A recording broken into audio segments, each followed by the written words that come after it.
If you could talk to billionaires, Olympic athletes, A students, and world-famous CEOs and collect their best tips on time management, then you would get this book, 15 Secrets Successful People Know About Time Management, written by New York Times best-selling author Kevin Kruse.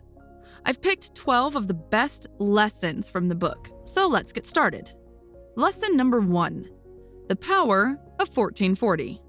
Imagine you're 25 years old and you have the power to switch places with a 90-year-old billionaire. The billionaire will have your age and your wealth, and you will have his wealth and, of course, his age. Would you switch places? I'm sure your answer would be no, because that old billionaire's run out of time and there's no amount of money that can buy him more time. So if your time is so valuable and you wouldn't sell it for billions of dollars, then how come we often waste it as if it's worth nothing? How come many of us treat time as if it's an endless resource? We all know that time is precious, but how can we start using it wisely? The author of the book has an interesting method for that. He says that in the office, everyone wanted to ask him something all the time. Constant interruptions ended up costing him a lot of valuable time every day. So he decided to print a paper that said 1440 and hang it in his office. What does that number mean? Well, 1440 is the number of minutes in a day. The author found that viewing his day as 1,440 minutes helped him focus on the most important tasks. It acted as a reminder for him, and when people asked what it was all about, he simply explained that he was trying to make the best use of his time. Pretty soon those, "Do you have a minute?" meetings got reduced or eliminated completely. To you, a brief 1-minute interruption might not seem like much compared to all the time we have available each day. But regardless of how brief they are, accumulated one after another, they begin to turn into a serious amount of time each day. Time is your most valuable and scarce resource. Once it's gone, it's gone. If you lose money, you can earn it back, but not time. Imagine it this way. Every day when you wake up, $1,440 are deposited into your life account. How you invest that money defines your future success or failure in life. Successful people see time differently and invest it differently. When we are evaluating an investment or business opportunity, the first thing most of us try to calculate is the return on each dollar invested. Successful people do that as well, but not as a first thing. The first thing they do is calculate how much time they are going to invest. They create a dollar per minute analysis and accept the projects or investments that have the highest return on each minute they are going to invest. Think about how much attention you give to your money. Working hard to make money, tracking your money, researching the best ways to invest your money, reading about ways to make more money, worrying that somebody might steal your money. You would never leave your wallet sitting out in the open. You'd never give your ATM card and password to a bunch of strangers, and yet we typically think little about our time. We routinely let people steal our time, even though it's our most valuable possession. Lesson number 2. Time management isn't about time, it's about energy. You can't manage time. No matter what you do, you will have the same 24 hours tomorrow that you had today. When people talk about time management, what they really want is to get more energy, not the time. Time management is not about time, it's about energy. You don't believe me? Then answer this. Have you ever been reading a book and find yourself reading the same sentence over and over? Do you get sleepy an hour or two after lunch? How productive are you then? Have you ever been working on a task and find yourself staring into space for minutes? Have you ever actually fallen asleep at your desk or in a meeting? If you've said yes to most of these questions, then you would agree that the most important thing is the energy, not the time. You need to manage your energy so that it lasts longer during the day. You don't want to be productive for 2 hours in the morning and very tired in the afternoon. And how do you do that? How do you have more energy across the day? How do you go from being 20% of time productive to 80%? I have several tips to do that, but one of the simplest ones is this: take more breaks during the day. Let me tell you a story from one of my friends and you'll understand how powerful the breaks are. My friend's an amateur boxer, and he enjoyed his boxing training, but he said, "I hated the ending part. After the intense 90 minutes of training, the coach made us split into pairs and compete against each other on an air bike for 3 minutes. In case you don't know, this is what an air bike looks like. It involves almost all the large muscles in your body.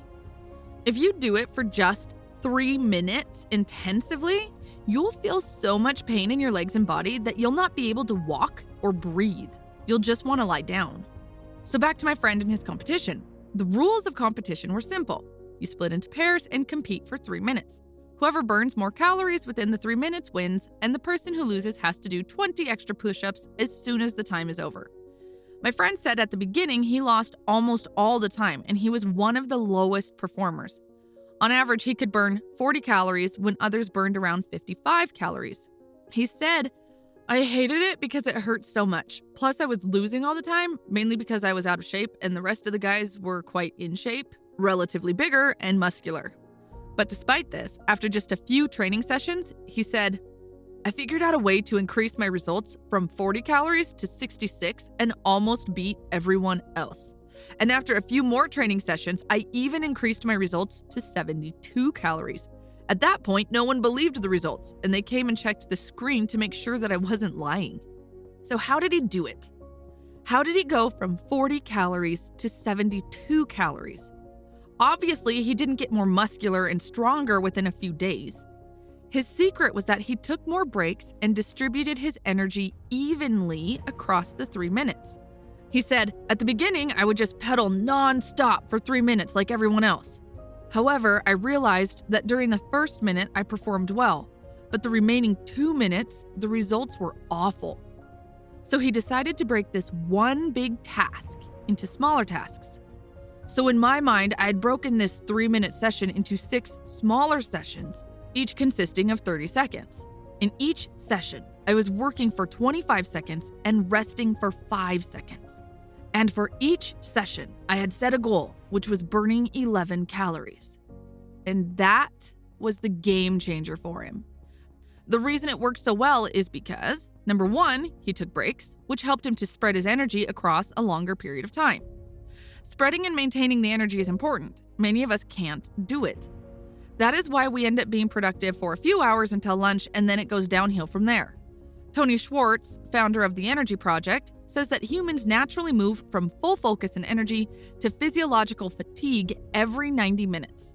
Our body sends us signals to rest and renew, but we override those signals with coffee, energy drinks, and sugar. Schwartz suggests that we need to purposely take short breaks throughout the day to drink water, walk, or to eat healthy snacks. Number 2, he broke down the task. Suddenly it wasn't one big scary task, it was 6 smaller tasks with the rest at the end. Psychologically, that made it easier for him. Number 3, he set goals for each session. He knew that in order to succeed, he needed to burn 11 calories and not think about the rest. If he just did that, then the rest would be fine. Number 4, he made the time work for him, not against him. What I mean is this: when you have one big session and your body hurts like hell, the only thing you want is to be done with it because it hurts. You just keep looking at time and thinking, when will it be over? So that you can get off and rest. On the other hand, when you have a smaller session with a break and a goal, you don't want the time to finish before you reach your goal. You wish that seconds last a little longer so that you can reach your goal. Suddenly, reaching the goal is the center of your attention, not the pain or thinking when this hell will be over. Even though this was an example from sport, I believe there are a lot of similarities between that 3-minute session on an air bike and our dates. In both, we want to get more done. In both, we want our energy to last longer. And finally, in both, we want to win. That's why I think the principles that worked for my friend will work for you as well, if you apply it to your day. How do I know it? Well, I've been doing it for years, and it is called the Pomodoro technique. If you've heard about the Pomodoro technique, then you have already noticed that the principles are almost identical. With the Pomodoro technique, you set a timer for 25 minutes, work on a single task with your full focus, then take a 5-minute break. And after every 4 cycles, you take a longer break for 30 minutes. Then you repeat the process. So lesson 2 is to pay attention to your energy and maintain it by taking more breaks during the day. Besides that, you also need to look at your life and see the things you are doing that are draining your energy and slowing you down. For example, lack of sleep is a huge factor for many people. Also, lack of exercise and lack of healthy food, to name a few. Lesson number 3, identify your most important task and do it first in the morning. Successful people focus on their top priority goals first thing in the morning after they are fully awake. Every day they concentrate on completing all or part of their most important tasks, MITs, before they go on to other activities. Many savvy CEOs confirm that the brain functions at its fullest capacity during the first 2 hours each morning. Finishing a portion of an MIT first thing in the morning will also give you peace of mind before daily problems arise. One of the most common complaints I hear is this: my top priority goal is too big and I don't know where to start and what to do, so I rather postpone working on it. Well, it doesn't matter how big or complicated the goal is. You can always break it down and work on it at least 5 minutes a day. For example, let's say you want to buy an investment property. So how do you break it down? Well, let me ask you this. What is the first thing you need to do to buy a property? You would answer, the first thing I would probably need to do is find a great real estate agent. Okay, good.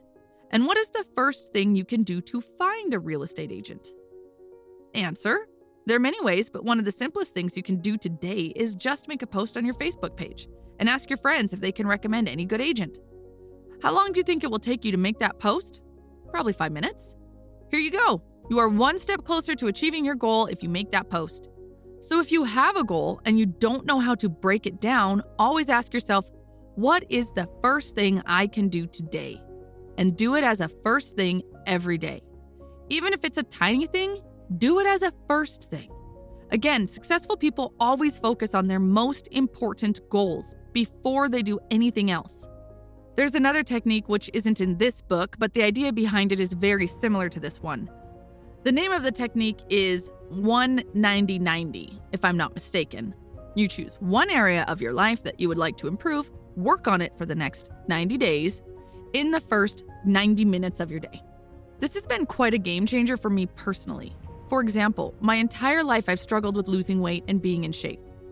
Even though this was quite an important goal for me, I never achieved it. When I looked at how my day was organized, I realized that I exercised at the end of the day, when I finished my work. And you probably know how hard it is to exercise after a very busy day at work, right? Sometimes, even if you have the time, you just run out of willpower and want to lie down and play dead so that no one touches you or asks you anything. So I decided to change things a little bit and dedicate the first 90 minutes of every day to myself, to my physical and mental health, which means the first 60 minutes is spent on exercising at home and the remaining 30 minutes on meditation. I'm halfway through and I've gotten great results. Plus, I've realized that when my physical and mental health is in good shape, the rest of the day comes really easy. I tend to eat healthy, have a clear mind, problems at work don't piss me off, I make less mistakes, and overall, I feel good. Now, I'm not saying that you should do the same. That's just an example, but you can apply this technique to other areas of your life, such as working on your side business before you start your regular job. Why give the best hours of your day to someone else when you can give it to yourself? Most of us take care of everybody else and every task, and if some time is left, we spend it on ourselves. We get the salary and pay everybody else, but not ourselves. Don't you think it's time to put yourself first? If you're one of the most important people in your life, if you don't take care of yourself, who is going to do it for you? Some of you might say that you are being too selfish here, but I think becoming selfish leads to becoming more generous. For example, when you put yourself first in exercise, you feel good about yourself. When you feel good and confident, you are more successful at your job. And when you are doing great at your job, you don't come home exhausted, which means you can spend more quality time with your kids. If you didn't put yourself first, you would probably come home exhausted and maybe spend a few minutes with your kids, and then the rest of the evening would be spent lying down on the couch. The same thing applies to your finances. When you pay yourself first, it means you are better prepared financially to take care of your loved ones and help a family member or a friend when they are in financial trouble. All these wouldn't happen if you didn't start putting yourself first. So lesson number 3 is find one thing that matters the most and work on it in the first 2 hours of your day. Lesson number 4, no more to-do lists. According to the author, there are surveys that show that more than 40% of the tasks on to-do lists are never completed. Nevertheless, they are used all the time in many, many companies and by many entrepreneurs. But what about successful people? Do you really think millionaires and billionaires walk around with a to-do list? Do you really think Bill Gates or Warren Buffett write a long and complex to-do list and carry them around with them all day long? Think about your case. If you make a long list of tasks every day, what's your success rate? Hasn't it ever happened to you that there are tasks you never complete and days and months go by and you never do them? According to the author, the problem with to-do lists is that they often confuse us with what is urgent and what is really important. The author says to-do lists also cause unnecessary stress, anxiety, and end up hurting your productivity, sleep habits, and overall health. Although to-do lists work well as reminders, they also become a nuisance during the day, even somewhat intimidating. They'll lead you to avoid certain tasks, procrastinate, and therefore not complete the expected goals. The author recommends solving this problem by working with calendars instead of to-do lists. Highly successful people don't have a to-do list, but they do have a very detailed calendar. So use a calendar and schedule your day in blocks of time of at least 15 minutes. According to the author, simply scheduling tasks on your calendar, rather than writing them on a to-do list, will free your mind, reduce stress, and increase your cognitive performance. Schedule time for everything that's important to you. Deciding which tasks deserve calendar space or blocks of time keeps you from wasting time. For example, if you really value being healthy and have decided that a daily 30-minute workout is your primary goal, then don't put it on your to-do list, put it on your calendar as a first task to be completed. Schedule it as a recurring appointment. If you value client communication as a business strategy and have a goal of talking to at least 2 clients a day, then schedule a daily client call appointment. Lesson number 5, how to finish work at 5 p.m. guilt-free. How can the world's most important people always seem so calm, stress-free, and fully present in the moment? How could President George Bush read 95 books a year while he was the president of America? How does Virgin Group founder Richard Branson have over 400 companies in his conglomerate, yet he always seems to be hanging out on his private island or breaking some crazy world record as an adventurer? I know you're probably wondering how they do it, right? You can't even finish your work on time so that you can go to the gym or come home on time. But here's George Bush reading 95 books a year while running one of the most powerful countries in the world. Well, here's the secret. And I hate to use the word secret because the idea is so simple. And it's this: work never ends. There is always more to do. Andy Grove, the author of a book called High Output Management, puts it very nicely. My day ends when I'm tired and ready to go home, not when I'm done. I'm never done. Like a housewife's, a manager's work is never done. There's always more to be done, more that should be done, always more that can be done. Super successful people don't just burn hour after hour trying to cross off more items from their task list. Instead, they think through their priorities, schedule time for each, and then enough is enough. This is one of the simplest ideas, but if you truly let it sink in, it will dramatically change your life. So lesson number 5 is accept the fact that there will always be more to do and more that can be done. End the work on time and do the things you enjoy, spend time with family, etc. This is one of the areas I need to work on personally because I'm a workaholic and I often end up in a situation where I'm trying to cross off as many tasks as possible from my to-do list so that there are fewer tasks left for tomorrow. But somehow, magically, there's always more work to do tomorrow. Lesson number 6, no. The magical word that can free a lot of time. Warren Buffett once said, "The difference between successful people and very successful people is that very successful people say no to almost everything."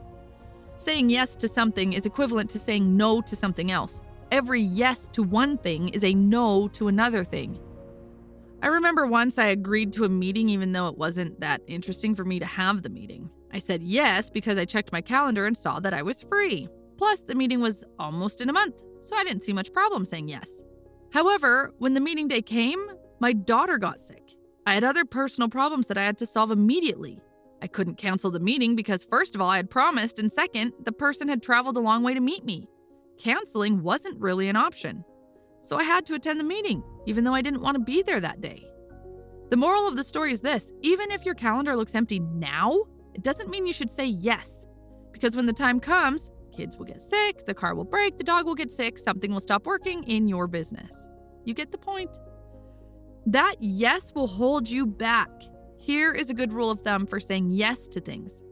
If something is not a hell yes, then it's a no. Another problem with saying yes is that most of the time we think that it will not require much time from us. We think that it's just a small request, but that small request turns into 2 requests. Pretty soon another big request follows, and then you find yourself spending almost half the day on that small request. They say that in the distance, even giant elephants at first look small. Unfortunately, many small things turn into big things when they actually arrive, so reserve your yeses for things that really matter. And never forget this: a simple no answer is enough. You don't owe it to anybody to have to say more than that. Let me repeat, you don't owe it to anybody to explain why you said no. Lesson number 7, theme your days. Jack Dorsey is the co-founder of Twitter and the founder and CEO of Square. For a while, Dorsey worked full-time at both companies, 16 hours a day, 8 hours at each. In a 2011 interview, Dorsey explained how theming his days had helped him tremendously. Theming simply means focusing on one activity each day and nothing else. For example, on Monday, at both companies, Dorsey focused on management and running the company. Wednesday was focused on marketing and communications. Thursday was focused on developers and partnerships. Friday was focused on the company culture and recruiting. Saturday, he took time off. Sunday was reflection, feedback, strategy, and getting ready for the week. I've personally tried it, and it's amazing to see how much you can get done when you theme your days. Even if you theme your days, you'll still get interruptions all the time. But the good thing is that when you know that today is, let us say, Tuesday, and it's product day, then it becomes easier to ignore interruptions and refocus on the product. Lesson number 8, 3 questions that will save you tons of time. Let me introduce Bob to you. Bob's programming speed and code quality gave him the best coder in the building status. He was a model employee in his mid-40s. Bob started to work by 9 each morning and sent his boss a daily summary of his work before he left at 5. If you had been able to secretly peek over Bob's shoulder all day, you would be surprised to discover how he spent his time. On Bob's typical day, he would read Reddit and watch YouTube videos from about 9 to 11:30, which is when he would head out to his 90-minute lunch break. Back at 1 p.m., Bob would then spend the next 3.5 hours on eBay, Facebook, LinkedIn, and other social media sites. At 4:30, he would send a report to his boss and go home, without writing a single line of code. The next day would be the same. How could this be?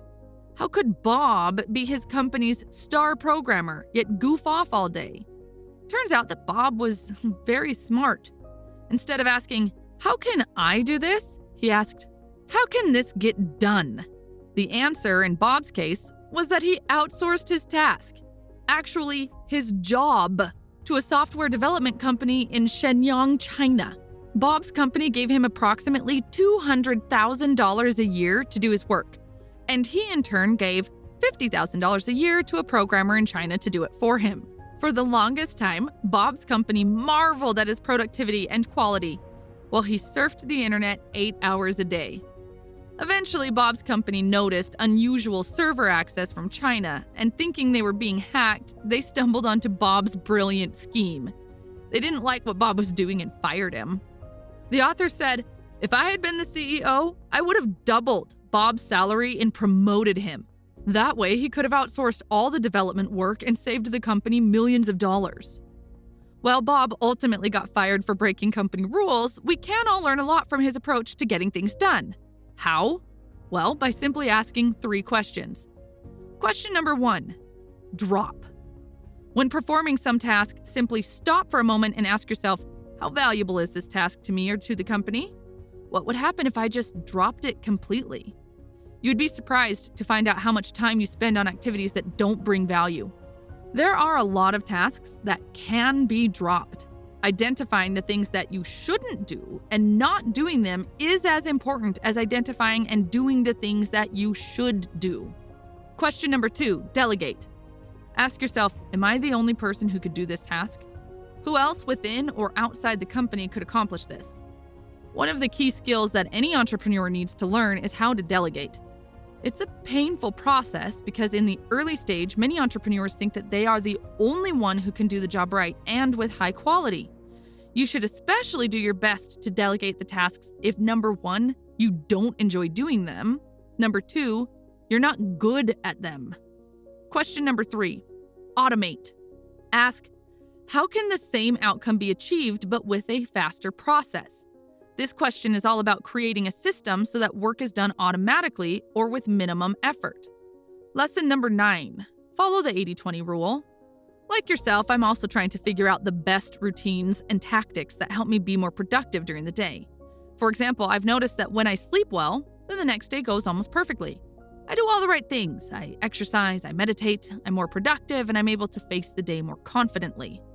And in order to have a good night's sleep, I need to follow a routine before going to bed.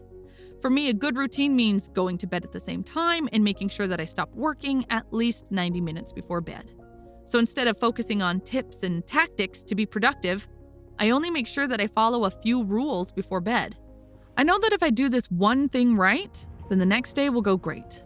By simply focusing on a small activity, I can influence the entire day. And this is what the 80-20 rule is all about. Focusing on a few key activities that bring the biggest results. It's about identifying the 20% of activities that bring the 80% of results and doing them exceptionally well. The rest of the activities that don't fall under the 20% can be ignored or outsourced. This rule is almost like looking for shortcuts in your life. If you truly understand the power of the 80-20 rule, you will work less and at the same time increase your results. I have a detailed video that explains everything, so I don't want to go into too much detail. The link will be in the description. Lesson number 10, how to clean your email inbox quickly and focus on productive work. According to a survey conducted by the McKinsey Global Institute, office workers spend 2.6 hours per day reading and answering emails, which equates to 33% of a 40-hour work week. Okay, nobody works 40 hours anymore, but it's still a big chunk of an average work week. Clearly, people send too much email at work, and as the dominant form of professional communication, it's hard to ignore. But you have to take responsibility for your part. Email and all social media platforms produce dopamine every time a message or notification appears on your screen, which is very addictive. Most of the time, it's nothing important. But every now and then, ding, ding, ding. Oh, look, an interesting article. Or, oh, someone has a question I can answer in only 5 minutes. I'm so helpful and productive. This makes us come back to check our inbox again and again. Here are 6 tips to manage your inbox wisely. Number 1, unsubscribe from email newsletters. Come on, do you really need to subscribe to all those fashion websites, those flash deals of the day offers, those viral clickbait news headlines? They're trying hard to get into your head, but they can't if they're not in your inbox to begin with. Just go into your email and search for unsubscribe, and then unsubscribe from all the email newsletters that you find. Number 2, turn off all email notifications. Email is not intended to be an urgent form of communication, and especially in these times when most of us are getting 50 to 500 emails a day, getting email notifications is a sin. Notifications interrupt your concentration, your work, and your ability to be present during meetings and conversations. Whether you have an audible ding, a phone vibration, or a little window that pops up with every new email, turn all that off. Number 3, only process email 3 times a day using the 3210 system. Schedule 3 times a day to process your email, morning, noon, night. Set the timer on your phone for 21 minutes and try to get your inbox to 0 in that time. Make a game out of it. 21 minutes is intentionally not enough time, but it will keep you focused. Ensure that your responses are short and that you don't start clicking links out onto the wonderful world of internet distractions. Immediately apply one of these 4 actions every time you open an email. Do it right away, delegate it, defer it to someone else, or delete it. You can also archive instead of deleting. Number 4, keep emails short. Really short. Realize that being brief isn't rude. It's a sign of respect for the other person's time in addition to your own. There is even a movement that suggests we consider email messages to be similar to text messages. Number 5, use the subject line to indicate the action required. An ideal subject line doesn't just indicate the subject of the email, but also the type of action it requires. This helps email recipients to process your email in less time, and they'll learn to reciprocate and do the same for you.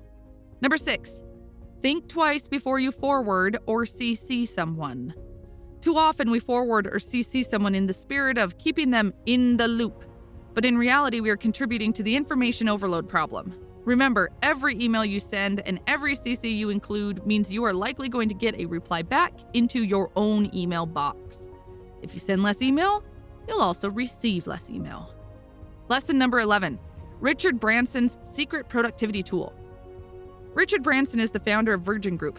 By the time the book was written, Branson was reportedly worth $4.8 billion.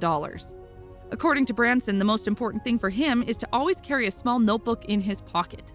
In his own words, "I could never have built Virgin Group to the size it is without those few pieces of paper." Keeping all those fleeting ideas, thoughts, and things to remember only in the mind can contribute to fatigue. There is a way to free the mind. So the author's advice is simply to always carry a notebook with you. Maybe the foundations of your empire will be written down there. Lesson number 12, meetings are the last option. According to many surveys in the corporate world, most meetings are a waste of time. Despite this, every day many companies hold meetings. In the book, the author gives some reasons why he thinks meetings suck. Number 1, most meetings start late. Number 2, most of the wrong people are present at the meeting. Number 3, most of the meeting's time is spent on trivia. Number 4, the wrong people dominate meetings. Often those who spend most of the meeting time are overconfident, extroverted, attention-seeking people who don't necessarily have anything really important to contribute. Therefore, the author recommends not scheduling or attending meetings unless all other forms of communication are not working. If you must have a meeting, highly successful people know that effective meetings start with effective agendas, which are distributed in advance. This was a long video. Thanks for watching to the end. I have more interesting books summarized on the channel, so check out the playlist you see on your screen if interested.